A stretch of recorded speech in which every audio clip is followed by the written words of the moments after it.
Hello friends, आज हम question solve करेंगे ओलंपियाड से। एक अनसॉल्वेबल क्वेश्चन है, मतलब एक बहुत ही शानदार क्वेश्चन है जो किसी इजी मेथड से सॉल्व नहीं होगा। काफी सारी ट्रिक्स लगानी पड़ेंगी इसके अंदर, हर तरह का मैथमेटिक्स यूज करना पड़ेगा और लास्ट में आंसर लाके दिखाएंगे। तो चलिए क्वेश्चन को स्टार्ट करते हैं। पहले क्वेश्चन तो वही है कि find the value of x. Solve करना है, एक्स का वैल्यू निकालना है। दिया है कि 9 की पावर एक्स माइनस 6 की power x is equal to 4 की पावर एक्स। तो ऐसे एक तरह के क्वेश्चनों में हम क्वेश्चन को स्टार्ट कैसे करें। तो देखिए, कोई हार्ड एंड फास्ट रूल तो है नहीं इन क्वेश्चनों को, क्योंकि इस तरह के ट्रिकी क्वेश्चन तो अलग ही लेवल के होते हैं सारे। चलिए स्टार्ट करते हैं। मैं इस क्वेश्चन में कैसे स्टार्ट करूंगा कि पूरी क्वेश्चन को 4 की पावर एक्स से डिवाइड करूंगा। तो चलो वही करते हैं। तो dividing whole equation by 4 to the power x.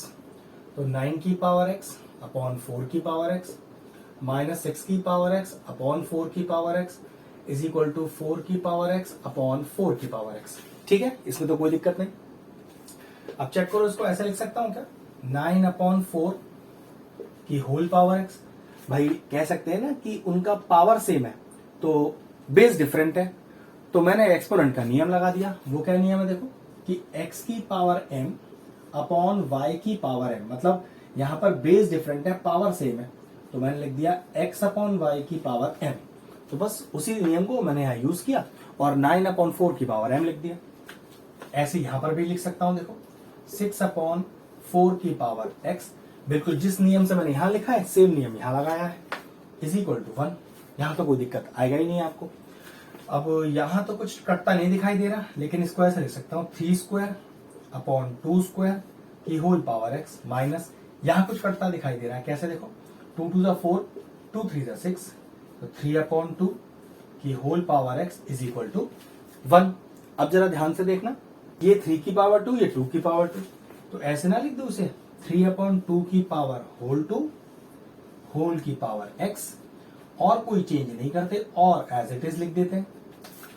अब फिर से एक एक्सपोनेंट का नियम लग रहा है कि एक फ्रैक्शन है 3/2 जिस पर पावर 2 है फिर पावर x है, तो एक्सपोनेंट का नियम कहता है कि किसी भी नंबर पे जब एक से ज्यादा पावर हो, मान लीजिए मैं एक पावर और लेता हूं, तो नियम कहता है कि सारी पावर आपस में मल्टीप्लाई कर दो, और कोई दिक्कत नहीं है, सारी पावर आपस में मल्टीप्लाई कर दो।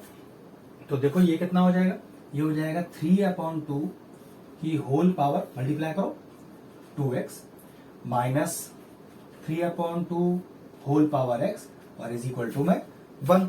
यहां तक के स्टेप एकदम क्लियर होने चाहिए। अब ट्रिक साफ दिख रहा है, चेक करो, नीचे का बेस दोनों में सेम है, तो क्यों ना मैं इस पूरे टर्म को लेट कर लू y। क्या लेट करूंगा कि लेट 3 अपॉन 2 की whole power x is equal to y। याद रखना, एक शानदार क्वेश्चन है, एक अलग ही लेवल का मैथमेटिक्स लगाएंगे, इसलिए ध्यान से समझिएगा। तो 3 अपॉन 2 की होल पावर x को y मान लिया, तो सोचो ये क्या लिखा हुआ है, अगर ध्यान से देखो तो 3 अपॉन 2 की होल पावर x पर होल स्क्वायर, ऐसा लिख सकते हैं। चेक कर लो क्यों लिख सकते हैं, कि भाई अगर मैं वापस स्टेप से स्टेप पे आना चाहूं तो पावर से पावर मल्टीप्लाई हो जाएगी, हाँ 2x ही तो आएगा, तो मतलब 2x अगर पावर हो तो पावर में एक बार x और एक बार 2 ले सकते हैं, माइनस, और अभी कोई चेंज मत करो, इन सबको एज इट इज लिख दो। और अब ये वाला जो मैंने लेट लिया हुआ है वो अप्लाई करते हैं। तो सोचो इसकी जगह तो y आ गया और y स्क्वायर आ गया यहां पर, तो y स्क्वायर ये y है इज इक्वल टू 1। ठीक है, कोई प्रॉब्लम नहीं, इस 1 को भी इधर लाइए, तो y square minus y minus 1 और इज इक्वल टू 0। ध्यान से समझें, तो हाईएस्ट पावर इस इक्वेशन की 2 है, तो ये क्वाड्रेटिक इक्वेशन है। तो क्वाड्रेटिक इक्वेशन को सॉल्व करने के दो तरीके हैं, या तो स्प्लिटिंग द मिडिल टर्म हो जाएगी, मान लीजिए आपको स्प्लिटिंग करनी नहीं आती है, तो फिर ब्रह्मास्त्र है जिसको हम बोलते हैं श्रीधर आचार्य फॉर्मूला या फिर क्वाड्रेटिक फॉर्मूला, तो बस क्वाड्रेटिक फॉर्मूला ही लगा देते हैं। स्प्लिटिंग तो मुझे लगता नहीं इसकी पॉसिबल है, क्वाड्रेटिक फॉर्मूला लगाते हैं। अब क्वाड्रेटिक इक्वेशन में क्वाड्रेटिक फॉर्मूला कैसे लगाते हैं, उसके लिए पहले क्वाड्रेटिक इक्वेशन की जर्नल फॉर्म लिख के दिखाता हूं। वो क्या होती है, a y square plus b y plus c is equal to 0। ये क्वाड्रेटिक इक्वेशन की जर्नल फॉर्म है, और हमें यहां पर क्या पता होना चाहिए, इस ए बी सी का वैल्यू। ए क्या है, वाई स्क्वायर का कोफिशिएंट जो कि 1 है, बी क्या है जो y का कोफिशिएंट जो कि -1 है, और c क्या है, इंडिपेंडेंट ऑफ y वाला टर्म, मतलब जिसके संग y मौजूद नहीं है, तो वो टर्म क्या है यहाँ पर, -1। तो a आ गया, b आ गया, c आ गया। अब लगाते हैं क्वाड्रेटिक फॉर्मूला, और फॉर्मूला क्या होता है, y is equal to minus का b plus minus under root b square minus 4ac whole upon 2a। इसी फॉर्मूले को बोलते हैं क्वाड्रेटिक फॉर्मूला, या फिर जिस साइंटिस्ट ने इसको डिस्कवर किया था उनका नाम था श्रीधर आचार्य, तो उन्हीं के नाम पर फॉर्मूला पड़ा हुआ है, श्रीधर आचार्य फॉर्मूला, कुछ भी बोल सकते हैं। फॉर्मूले में वैल्यू पुट करते हैं, तो y is equal to minus का b पहले से एक माइनस लगा हुआ है तो +1 हो गया, under root of b square, और b का वैल्यू -1 तो -1 का स्क्वायर माइनस का 4a into c, a is 1, c is -1 whole upon 2a, 2 into 1। Solve करते हैं, कितना आया, तो y is equal to 1 plus minus under root of -1 का square is 1 minus minus plus, और 4 1 जा 4 होल अपॉन 2। नेक्स्ट स्टेप, तो y is equal to 1 plus minus √5 upon 2। अभी प्लस माइनस है ना, तो प्लस वाला टर्म अलग कर लेते हैं, माइनस वाला टर्म अलग कर लेते हैं, तो y is equal to 1 plus √5 upon 2 और 1 माइनस का √5 अपॉन 2। अब एक सोचने वाली बात है कि क्वेश्चन में y है ही नहीं, चेक करो, क्वेश्चन में तो x है, क्वेश्चन था कि find the value of x, y तो हमने क्वेश्चन को आसान बनाने की वजह से ऐसा ले लिया था। तो एक काम करते हैं, जो हमने y लेट लिया था उसकी वापस जो x की टर्म में है वो डाल लेते हैं। तो केस 1 केस 2 कर देते हैं। केस 1 पहले y की वैल्यू लेते हैं कि 3 अपॉन 2 की whole power x is equal to 1 plus √5 upon 2। इसी तरह से दूसरी वैल्यू लेते हैं, भाई ये भी तो y की वैल्यू है, तो ये हो गया 3 अपॉन 2 की whole power x is equal to 1 minus का √5 अपॉन 2। बस अब इन दोनों को प्रॉपरली सॉल्व करेंगे और x का वैल्यू निकाल के देंगे। चलिए पहले इस वाले पार्ट को सॉल्व करते हैं, इसको बाद में करेंगे, मैंने अलग से इसको डिनोट कर दिया है। अब सबसे बड़ी दिक्कत है कि यहां से ये x का वैल्यू कैसे निकालें। तो देखो, अब मैं एक लॉग की ट्रिक लगाता हूं, मैं दोनों साइड लॉग लेता हूं जिसका बेस 3/2 होगा। देखो जरा ध्यान से, लॉग बेस 3/2 और 3/2 की whole power x is equal to log base 3/2 और 1 प्लस √5 अपॉन 2। इसको मैं कुछ आपको अलग से बता देता हूं कि जैसे मान लीजिए आपके पास लिखा हुआ है m बराबर n, ठीक है, तो मैं दोनों साइड लॉग लगा सकता हूं। मैं लिख सकता हूं इसे log m is equal to log n।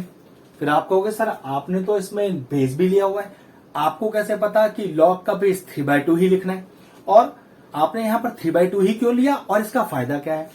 तो देखो कि मेरे पास जो नंबर था ना, जो फ्रैक्शन था वो 3/2 था। अब बेस में अगर मैंने 3/2 लिया है तो देखो उसका फायदा अगले स्टेप पे दिखा दूंगा। मतलब मैं इसको कुछ ऐसा भी लिख सकता हूं, लॉग बेस में कोई भी एक नंबर ले लो, m एज इट इज रहेगा, लॉग में बेस सेम ही लेना पड़ेगा और n रहेगा। तो कुछ इस तरह की प्रॉपर्टी को मैंने जहां यूज किया है, लेकिन इसको यूज करने का फायदा अभी देखो, लॉग की प्रॉपर्टी है कि लॉग m की पावर n अगर लिखा हो तो ये n आगे आ जाएगा, ये हो जाएगा n log m। जरा ध्यान से देखना, log m की पावर n, तो x log का बेस तो एज इट इज लिखा रहने दो, और 3/2 log m की पावर n, तो n आगे आ गया, log m as it is है, ये कोई चेंज मत करो, अभी इसको एज इट इज लिखा रहने दो। ये लीजिए, चलिए लॉग की एक प्रॉपर्टी और लग रही है कि लॉग के बेस में जो लिखा हो वही उसके सामने लिखा हो तो डायरेक्टली 1 हो जाता है। कहने का मतलब जो लॉग के बेस में हो वही उसके सामने हो तो डायरेक्टली 1। इसलिए मैंने लॉग में जो बेस लिया था दोनों में वो 3/2 लिया था। मेरे पास 3/2 की जगह कोई और फ्रैक्शन होता तो मैं बेस में वही वाला नंबर लेता जिससे कि मैं 1 बना पाऊं। तो ये कितना हो गया, ये वाला पार्ट तो 1 हो गया, तो x रह गया is equal to log base 3/2 और सामने लिखा है 1 प्लस √5 अपॉन 2। अब इसके बाद का अगला स्टेप देखो, लॉग की एक नई प्रॉपर्टी लग रही है, क्या, अगर लॉग के बेस में a है और सामने b, मतलब लॉग बेस a b, तो इसको लिख सकते हैं आप लॉग b अपॉन लॉग ए। यहां पर एक बेस की भी जरूरत होती है, लेकिन बेस हमारे क्वेश्चन में कोई फर्क डालेगा नहीं, तो मैं बिना बेस के आपको डायरेक्टली क्वेश्चन सॉल्व कर दूंगा। कुछ ऐसे पर्टिकुलर क्वेश्चन आएंगे जब यहां एक बेस भी आपको लेना पड़ेगा, लेकिन वो अभी यहां आपको जरूरत नहीं है, ठीक है। लॉग बेस में ए और सामने बी, तो लिख सकते हैं लॉग बी बाय लॉग ए। तो देखो लॉग बेस में ए सामने बी, तो मैं इसे क्या लिख दूंगा, x is equal to log b मतलब log 1 plus root 5 upon 2 upon log 3/2। अब फिर प्रॉपर्टी लग रही है log m upon n, log m upon n। तो फिर बताता हूं यहां पर मैं प्रॉपर्टी क्या है, लॉग m अपॉन n, तो प्रॉपर्टी होती है लॉग m माइनस का लॉग n। ऊपर भी लग रही है नीचे भी लग रही है, तो देखिए दोनों साइड लगाते हैं। तो x is equal to log 1 plus root 5 minus का log 2 whole upon log 3 minus का लॉग 2। चलिए नेक्स्ट स्टेप देखिए। अब जरा रूट 5 की वैल्यू अपने को पता होनी चाहिए, मतलब स्क्वायर रूट ही तो निकालना है। तो रूट 5 का वैल्यू होता है 2.23, तो 2.23 प्लस 1, तो ये हो गया 3.23। नेक्स्ट स्टेप हो गया x is equal to log 2.23 plus 1, तो ये हो गया 3.23 माइनस का log 2 whole upon log 3 minus का लॉग 2। अब आपको लॉग देखना आना चाहिए। ये वैल्यू आप डायरेक्टली कैलकुलेटर से देख सकते हो या लॉग टेबल को यूज करके देख सकते हो, बस ठीक है। मैं अब लॉग की वैल्यू सारी कैलकुलेटर से चेक कर लेता हूं। तो चलिए मैंने क्या किया है, लॉग की सारी वैल्यूज को लिख दिया है, अब इन्हें सॉल्व कर लेते हैं। तो x is equal to check करो 0.5078 में से मैंने 0.301 माइनस कर दिया है, ये हो गया 8, ये हो गया 6, ये 0 और ये 2 और डेसिमल अपनी जगह पर। तो 0.2068 होल अपॉन, यहां भी माइनस कर लो, तो 0.4771 में से 0.3010 माइनस कर दो। पॉइंट के बाद जीरो की तो कोई वैल्यू नहीं है ना, तो 1 6 7 और 1, ये हो गया 0.1761, जो कि सॉल्व करके आएगा 1.174। तो यहां से पहली वैल्यू केस 1 में x की आ गई 1.17 का 4। इसको मैं अलग से सेपरेटली लिख देता हूं। तो x इज इक्वल टू 1.174। अभी देखो केस 2 भी तो लेना है, जहां पर हमारे पास 1 माइनस रूट 5 अपॉन 2 है। इसको भी सेम इसी तरह सॉल्व करके फिर से x की वैल्यू निकालते हैं। ये भी हो सकता है कि ये वैल्यू सेटिस्फाई ना करे, नेग्लेक्ट करनी पड़े, लेकिन सॉल्व करके देखना ही पड़ेगा। यहां पर वही करते हैं, पहले दोनों साइड लॉग लेते हैं, जिसका बेस क्या होगा 3/2 होगा। तो लॉग बेस में 3/2, 3/2 की whole power x is equal to log base में 3/2 1 माइनस रूट 5 और अपॉन 2। फिर वही नियम कि लॉग m की पावर n आगे कर लीजिए, तो x लॉग 3/2 और बेस में भी 3/2 इज इक्वल टू, यहां कोई चेंज नहीं, यहां एज इट इज, बेस में 3/2 एज इट इज, और ये वाला नंबर अभी एज इट इज लिखा रहने दीजिए। अगला स्टेप देखिए, लॉग जो बेस में है वही सामने लिखा है। केस 1 में भी हमने यही प्रॉपर्टी लगाई थी, और क्या इसका वैल्यू होता है 1 होता है, ये 1 हो गया। तो x इज इक्वल टू, यहां पर वही लॉग बेस में a सामने b, तो लॉग a फिर b, तो वही होता है log b upon log a। तो log b upon log a, फिर वही property log m upon n, log m upon n। What is log m upon n, log m minus log n। चलिए वही लगाते हैं। तो x is equal to log 1 minus root 5 minus का log 2 whole upon log 3 minus का log 2। लेकिन सोचिए एक छोटी सी प्रॉब्लम हो गई है, ये जो रूट 5 का वैल्यू था वो तो 2 पॉइंट समथिंग था, और 1 में से अगर मैं माइनस करूंगा 2 पॉइंट तो वो माइनस में आ जाएगा। लॉग के एंगल में माइनस है, और लॉग के एंगल का माइनस सॉल्व नहीं हो सकता। तो इसका मतलब ये हुआ कि ये क्वांटिटी में x की वैल्यू, इस पर्टिकुलर केस में x का वैल्यू आ ही नहीं सकता, क्योंकि लॉग के एंगल में माइनस है। तो आप क्या लिखोगे, यहां पर इसमें लिख दोगे निग्लेक्टेड, मतलब इस सेकंड केस में आपके पास x का वैल्यू नहीं आ पाएगा। तो हमारे पास इस पूरे क्वेश्चन की केस 1 से जो x की वैल्यू आई है वही x की वैलिड वैल्यू होगी। तो वो क्या हो गया आपके पास, x इज इक्वल टू 1.174। ये लीजिए क्वेश्चन फिनिश हुआ। वीडियो फिनिश करते हैं।